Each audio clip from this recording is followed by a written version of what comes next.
What's up, guys? Nuance Bro checking in, and today we're going to be talking about Congressional Representative Ilhan Omar of Minnesota and some of the tweets she made that she got in trouble for that many called anti-Semitic. So let's take a look at the tweets. Now, this first tweet is where she says, "It's all about the Benjamin's baby," and that's in response to a quote tweet she put from Glenn Greenwald, who's a reporter. He's famous for putting out the Edward Snowden story and all that. And Glenn Greenwald originally wrote in his tweet, GOP leader Kevin McCarthy threatens punishment for Ilhan Omar and Rashida Tlaib over their criticism of Israel. It's stunning how much time U.S. political leaders spend defending a foreign nation, even if it means attacking free speech rights of Americans. So that was the first tweet. And then the second tweet was when she was responding to someone else's tweet. It was actually in response to someone by the name of Batya Ungar Sargon. No relations to Sargon of Akkad. But she said, "Would love to know who Ilhan Omar thinks is paying American politicians to be pro-Israel, though I think I can guess. Bad form, Congresswoman. That's the second anti-Semitic trope you've tweeted." And in response to that, Ilhan Omar said, AIPAC. AIPAC being the American-Israeli Public Affairs Committee. Now, Ilhan Omar got a lot of backlash for these comments. Some of the biggest voices, especially on the conservative side of things, were Ben Shapiro, Glenn Beck, President Trump himself, and many others. But was this backlash justified?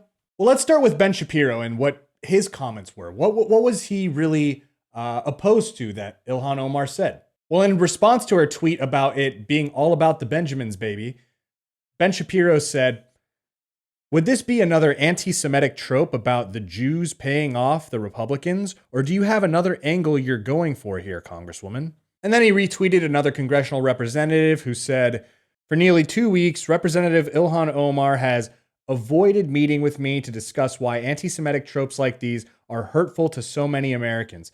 There is absolutely no place for this rhetoric in Congress or anywhere." Now, Ben Shapiro has a history of calling a lot of people anti-Semitic. He calls almost anyone and everyone, it seems, who disagrees with his position on Israel anti-Semitic. I mean, the guy's called Ron Paul anti-Semitic. He's called Glenn Greenwald a Jew. Actually, when he was actually making this video responding about Ilhan Omar, he calls him a self-hating Jew. The first tweet was in response to Glenn Greenwald, who himself is a rabid anti-Israel, anti-Semite. He's a self-hating Jew. Now, I find this disappointing for someone who himself has been called a self-hating Jew, or someone, I think someone from The Verge called him the Jew who helps other Jews get on the train. And, you know, people called him alt-right, white supremacist, white nationalist, all these kind of crazy things, which I've actually defended him against those kinds of attacks in the past. But he has no problem throwing other people of, Jewish ancestry saying they're self-hating Jews when it's just because they disagree with him on Israel. It seems kind of disingenuous. One only needs to go to his Twitter to see how many times he talks about anti-Semitism over and over and over again.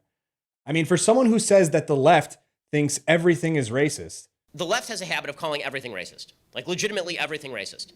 There was a piece in the Washington Post today, an op-ed in the Washington Post today, calling the term Western civilization racist. He seems to act just like those leftists when it comes to the issue of anti-Semitism a lot of times. He doesn't give people the benefit of the doubt, it seems, when it comes to the issue of anti-Semitism, because I guess that's his pet issue. But when it comes to racism, he's willing to give people the benefit of the doubt, just like he gave Steve King the benefit of the doubt for the longest time, even though admittedly what he was talking about is that Steve King used to make borderline statements, but then eventually he had to disown him because he made outright racist comments. But when it comes to anti-Semitism, it doesn't seem like he gives people the benefit of the doubt. He just he calls Jewish people self-hating Jews. Ron Paul anti-Semitic. I mean, I've never heard Ron Paul say anything remotely anti-Semitic. But let's see Ben Shapiro's argument about why this comment is so anti-Semitic. As a Jew, one of the oft-used anti-Semitic tropes, I mean, this has been true for thousands of years, is that the Jews control the monetary systems with their shekels, that the Jews are an evil, nefarious force behind world events spreading around money, and that the reason that people support the Jews is because they've been corrupted by the Jew gold. It's been the Jew gold behind Republican support for the state of Israel. So based on his comments here and various tweets that he's put out, the general gist seems to be that if you suggest that a politician holds a policy position on a certain issue because he or she is influenced by money, that is relating to Jews somehow, that must necessarily be anti-Semitic. And it's because there's this history of this trope that Jews, like, they have control over people. They have these deep, nefarious reasons for wanting to control people, and the influence peddling. They're like puppet masters or whatever. These are the anti-Semitic tropes that Ben Shapiro's talking about. But this notion of buying politicians is nothing unique to the Jewish community or Israeli-related interests. It goes all over the place. In fact, Ben Shapiro even mentions it here in his show about how people think that about the NRA. AIPAC does not own the United States Congress by dint of paying people. This is sort of a similar trope to the idea that people in America are pro-gun because the NRA is signing them checks. Except now it's the nefarious Jews spending their shekels, the shekel masters, spending their shekels trying to convince Republican Congress people. Now, I have to mention, one of the weird things about this particular notion is the idea that Congress people are able to be bought and paid for. If that were the case, wouldn't you think that AIPAC would just ratchet up its spending and buy a bunch of Democrats? Now, hold on a second. Ben Shapiro just suggested that this is a trope that exists for the NRA as well. This idea that the NRA buys politicians. But for some reason, that's not racist or anti-Semitic. But when it comes to the Israel lobby or AIPAC and suggesting that they buy politicians, all of a sudden it's racist or anti-Semitic? Aren't these the same kind of double standards based on identity politics that Ben Shapiro fights against? This idea that, oh, well, only white people can be racist, but black people can't, even though the actions or the intentions are exactly the same. But because of their different identities or who is engaging in that activity, it's somehow different. I mean, you literally have David Hogg, who goes on these late night shows with a price tag on his jacket suggesting that Marco Rubio, this is the price per student that Marco Rubio was paid by the gun lobby to fight against stricter gun laws. Now, that's not racist or anti-Semitic, but if you suggest anything sort of like that for the Israel lobby or AIPAC, all of a sudden you're just this raging anti-Semite. I'm not a big fan of the double standards there. And here's another situation where the double standard becomes just so evident when it comes to Saudi influence in our politics. So let's look at a few headlines. Inside the Saudis' Washington influence machine, how the kingdom gained power through fierce lobbying and charm offensives. It's time to silence the Saudi lobbying machine in Washington. How Saudi Arabia captured Washington. America's foreign policy establishment has aligned itself with an ultra-conservative dictatorship that often acts counter to U.S. values and interests. Why? Saudi Arabia's deep influence in the U.S. How much Saudi Arabia spends to influence public opinion in the U.S. The Saudi financial ties Donald Trump doesn't want to talk about. The Arab lobby. A new book explores the petro-diplomatic complex and Saudi influence on U.S. foreign policy. Donald Trump's Saudi Arabia First policy. Saudi and Emirati princes feud over who has more control over Jared Kushner. Diplomatic crisis spotlights Saudi Arabia's spending in Washington. Lobbying firms, think tanks, and investors are all coming under scrutiny over their ties to the kingdom. Now, I've criticized Saudi Arabia before, and based on those headlines, do you think any rational person would call those headlines or me racist against Arabs or Saudis or Islamophobic based on that kind of reporting? No. But if you replace Saudi with anything sort of related to Israel in those headlines, I guarantee you the backlash would be immense and people would be calling, they're already calling Ilhan Omar's comments, which were much less, sort of nefarious than those headlines. They're calling those anti-Semitic, but those headlines about Saudi Arabia by the mainstream media, totally okay. And it's talking about the same thing. So again, that double standard is super evident. Now let's move to Glenn Beck, because he also tweeted out about this, and he actually tweeted out when it came to Ilhan Omar's apology, which we'll get to her apology in a second. But let's first view Glenn Beck's tweet about this. He says, "Seriously, I had no idea Jews controlling the world with their money was a thing. But I am learning. Anti-Semitism is real, but I do just want to point out that it wouldn't be so bad if it weren't for all these Jews." Now here is Linda Sarsour to make things much worse. So in this tweet, he's obviously mocking Ilhan Omar, actually pretending to be her. So he's mocking her, and he's making fun of her apology.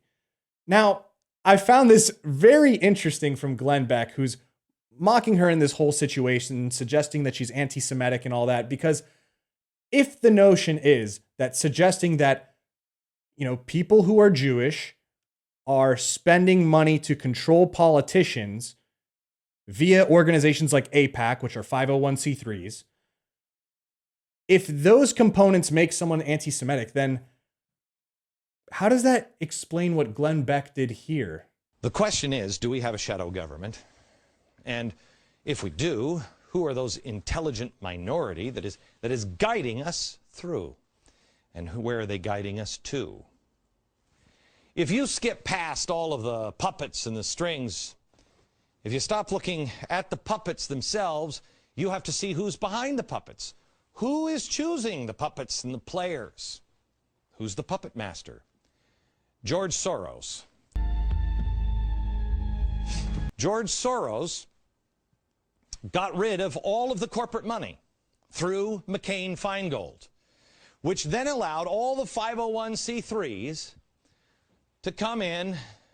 This one might help, and this one might help, and this one might help. And all the 501c3s now make the party lift their hands. The money is the string. They control everything. They tell the party what to do. You've been watching a show. So Glenn Beck on his program suggested that George Soros was this nefarious puppet master pulling the strings on all these politicians via their 501c3s that he funds and supports. AIPAC happens to be a 501c3, by the way. So this idea of controlling politicians, and Glenn Beck says in the video, the money is the strings, pulling the arms of the party and the people and, the politicians. I mean, the hypocrisy involved here already. I mean, almost all parties you'll see in this video are guilty of some form of hypocrisy here. Attacking Ilhan Omar, calling her anti-Semitic, where under their own rationale, they would also be considered anti-Semitic for their comments. Now, I also mentioned Donald Trump, who suggested that Ilhan Omar should resign from Congress, or at the very least should, at least be removed from committees and all that stuff. But, I understand why he's doing it. If he can find another opportunity to knock down the Democrats, their ranks by even one person, I mean, if he has a shot, he's going to take it. So, I mean, it is what it is. But for him to call these comments anti-Semitic, using the same rationale that all these other people are, I mean, there's plenty of things you can find from Donald Trump suggesting that, well, let's take a look. You're not going to support me, even though I'm the best thing that could ever happen to Israel, and I'll be that. And I know why you're not going to support me, and you're not going to support me because I don't want your money. You don't want to give me money, okay? But that's okay. You want to control your own politician. That's fine. Good. So here you have Donald Trump saying how he's speaking actually in front of the Republican Jewish coalition, and he's telling them that, I know why you're not going to support me, and it's because I can't be bought. You can't control me with your money, even though I'm the best thing for Israel. You want to control your politicians. So he's engaging in this same exact trope that Ilhan Omar was talking about. But for some reason, you don't have Ben Shapiro calling him an anti-Semite. And if you really want to play the anti-Semite game based on tweets, well, we can look at a tweet that Donald Trump sent out, which was a picture of Hillary Clinton saying history made. She has a bunch of cash behind her and a Jewish Star of David on the right that says most corrupt candidate ever. So once again, we have hypocrisy on this issue. Of course, he later deleted that tweet and he posted up another one that got rid of the Star of David and made it, I guess, a circle or something. But everyone's got this history. Everything someone says could be interpreted as anti-Semitism by people like Ben Shapiro. And it's just kind of ridiculous. In fact, Kevin McCarthy, the person who's saying that he wants Ilhan Omar investigated for anti-Israel comments and the like and whatever, he himself has made a tweet that many would consider anti-Semitic. In fact, one that he had to delete after a while because it said, "We cannot allow Soros, Steyer, and Bloomberg to buy this election. Get out and vote Republican November 6th. Now, Soros, Steyer, Bloomberg, these are all Jewish individuals with lots of money who influence politics. So he's engaging in this idea that, and he doesn't say influence, he actually says buy this election. So he's implying that these rich individuals can buy the election, they can buy the politicians, or they can buy votes or whatever. Is that the anti-Semitic trope that Ben Shapiro was talking about, that Glenn Beck was talking about, that Donald Trump was talking about? Now, don't get me wrong. Anti-Semitism, racism, these are all real things that do occur, and there are anti-Semitic or racist people out there. I mean, Louis Farrakhan is a very good example. I mean, he tainted the whole Women's March movement because of his comments and his association with the Women's March leaders. That guy is a clear anti-Semite. But to go around and say that the types of comments that Ilhan Omar made are necessarily anti-Semitic is just ridiculous. Now, I want to make a point that I'm not saying that Ilhan Omar is not anti-Semitic. If you want to argue that you think she's anti-Semitic and that her comments that she made were inspired by her anti-Semitism or it's motivated by anti-Semitism, that's an argument. That's fine. If you want to make that argument, I'm all for you making that argument. But to say that these comments in particular, regardless of who says it, just because of the nature of what they entail is anti-Semitic, I disagree with that, because what she mentioned is just true. This idea that, these groups can influence politicians or buy them and make them change their votes, or at least make them vote in certain ways or get them elected, etc. That's just fact. Also, on the note of buying politicians, Mr. Kevin McCarthy also said this: there's two people I think Putin pays, Rohrabacher and Trump. So now it's not the nefarious Jew, it's actually the nefarious Russian. Now we're going back to the Cold War days where everyone's, got this. Ironically, his name is McCarthy. I mean, we had the McCarthy era back in the day where they accused everyone of being a communist, a member of the Communist Party. So the irony is not lost there. In fact, even Putin himself realized that this kind of suspicion of the Russians and thinking Russians are colluding and meddling in our elections, I mean, he had some thoughts about how these are kind of reminiscent of anti-Semitism himself. Легче сказать, что мы не виноваты, это виноваты русские, они вмешались в наши выборы, а мы хорошие. Это вообще мне антисемитизм напоминает. Во всем евреи виноваты, понимаете? Сам придурок так ничего сделать не может, евреи виноваты. Но мы знаем, что к чему приводят такие настроения. Ничем хорошим они не заканчиваются. Now let's get to the heart of the matter. The matter of the influence of the Israel lobby and AIPAC in particular. Do they really have all this influence that Ilhan Omar is kind of suggesting as far as being able to buy politicians and all that? Yeah. For example, when it comes to the Israel lobby, there is no bigger donor in the entire country as far as any one individual who spends money than Sheldon Adelson. And his number one issue is, defense of the state of Israel. In fact, during this most recent election cycle, Sheldon Adelson, one man, topped the charts and spent over $123 million exclusively on conservatives and Republicans, mostly through super PACs, to influence the election. Now, would it be anti-Semitic to suggest that Adelson, who is Jewish, used this money to influence the American voter or politicians to get them to vote on pro-Israel issues? Because that's exactly what Donald Trump said about Marco Rubio when he was running against him. Well, then I think it's fine. I like Sheldon a lot. He's been a person that I've known over the years. We have a very good relationship. And I'm self-funding. I don't want anybody's money. But if Sheldon gives to him, he'll have total control over Rubio. And that's the problem with the way the system works, whoever gives. But anybody that is given a lot of money by these people, they're totally controlled by the people. So he said if Sheldon gives to Rubio, he would have total control over him. Is that anti-Semitic, Ben Shapiro? I think it's just kind of true. That's the nature of politics. That's how our political system works, unfortunately. Now, when it comes to AIPAC in particular, things get a little fishy. So when it comes to actual total contributions from AIPAC, on paper, they've only donated about $27,000 in the last election cycle. And I don't need to tell you, but $27,000 is nothing. Now, when it comes to lobbying, it's more. It's $3.5 million.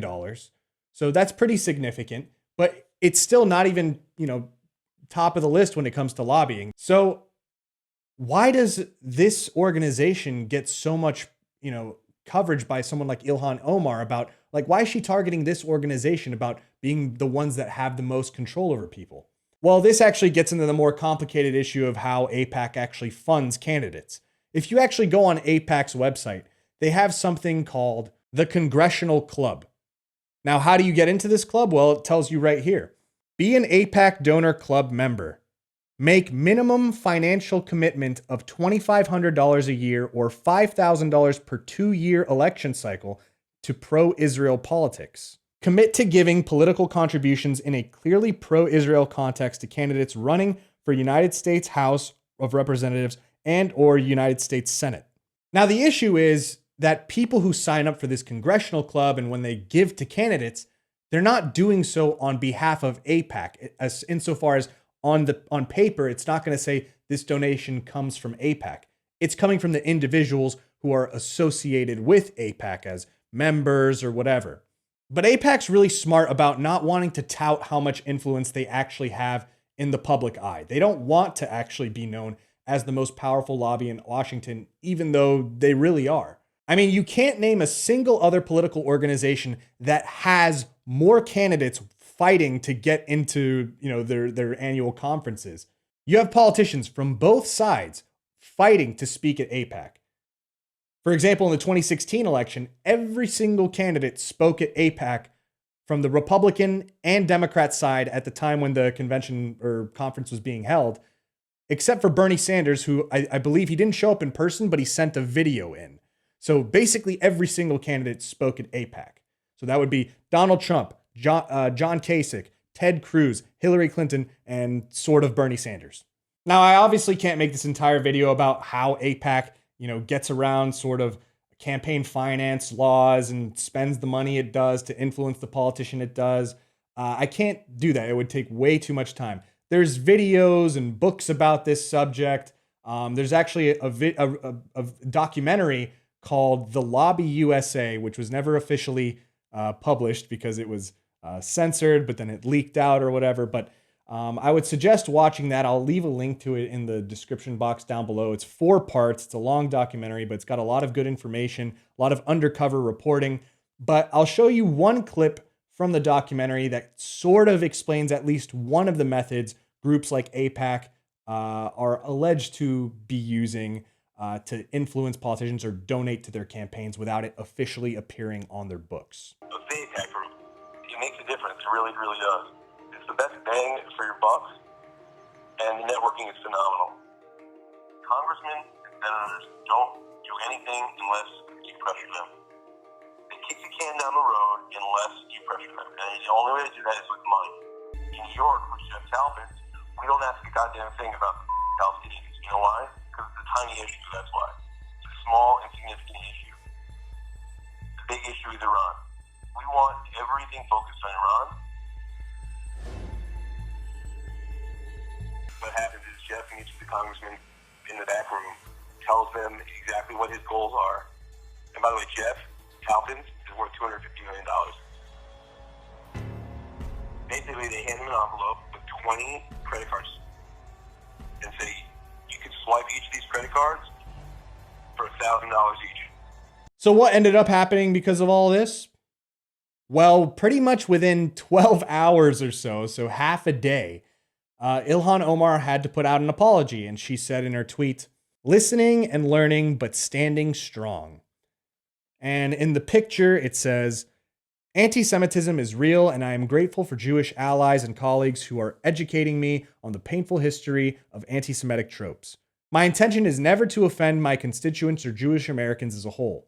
We have to always be willing to step back and think through criticism, just as I expect people to hear me when others attack me for my identity. This is why I unequivocally apologize.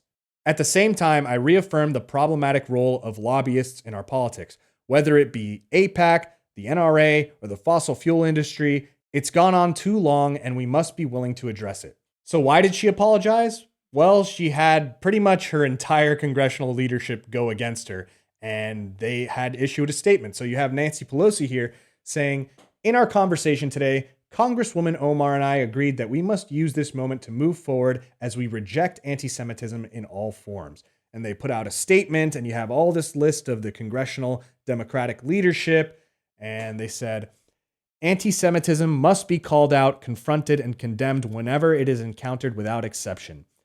We are and will always be strong supporters of Israel in Congress because we understand that our support is based on shared values and strategic interests.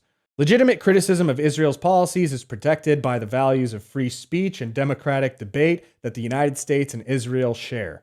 But Congresswoman Omar's use of anti-Semitic tropes and prejudicial accusations about Israel's supporters is deeply offensive. We condemn these remarks and we call upon Congresswoman Omar to immediately apologize for these hurtful comments. Now, Nancy Pelosi is also someone who Ben Shapiro implies is anti-Semitic, but she's also someone who's spoken at AIPAC and said things like this. But it is my firm belief that the establishment of the State of Israel is the greatest political achievement of the 20th century. This great beacon. So my question to Ben would be, if Nancy Pelosi is, this anti-Semitic person, why is she expressing support for Israel? Is it because she's scared of her voters in San Francisco? The ones that vote pretty much 90% Democrat and she gets elected every single year? Is it because she has this giant pro-Israel support among Democrats? Because I'm pretty sure Ben Shapiro also says the Democrat Party is anti-Israel. At the DNC, they booed any sort of pro-Israel sentiment. Like they don't really care about the issue of Israel, or they hate Israel. So what incentive does she have to be pro-Israel if, her voter base is anti-Israel and she's a Democrat and you say she's anti-Semitic? What's really the incentive for her to be pro-Israel? Is it all about the Benjamins? Who knows? But I do find it ironic that the entire Democrat congressional leadership was condemning these comments that, oh my God, that, sort of Israeli groups could influence politicians or the elections and all that. When for years they've been saying that Russia hacked our elections, they influenced our elections, that Trump is an agent of Russia by people like Swalwell, Representative Swalwell. I mean, they're saying Trump is Putin's puppet. They make all these sort of comments about, Russian people, and that's totally fine. But when Ilhan Omar states, kind of a fact about, money in politics and, organizations like AIPAC influencing politicians, all of a sudden that's just unacceptable behavior, totally anti-Semitic. But it's okay if you talk about the Russians that way, no problem. Anyways, guys, I guess that's going to be the end of the video. I know I'm going to be triggering a lot of people who just don't have a lot of tolerance for other perspectives or points of view, so that's totally fine, but I know a lot of you also agree with me. I don't know. Leave your comments down below. What did you guys think? Do you agree with what I was saying? Do you think those are legitimate criticisms? Do you think a lot of people who brought this up were actually hypocrites themselves, or were they not hypocrites at all? Let me know in the comments down below. Don't forget to like, comment, and subscribe. Social media links are in the description box below, as well as merch. And I'll see you next time, bro.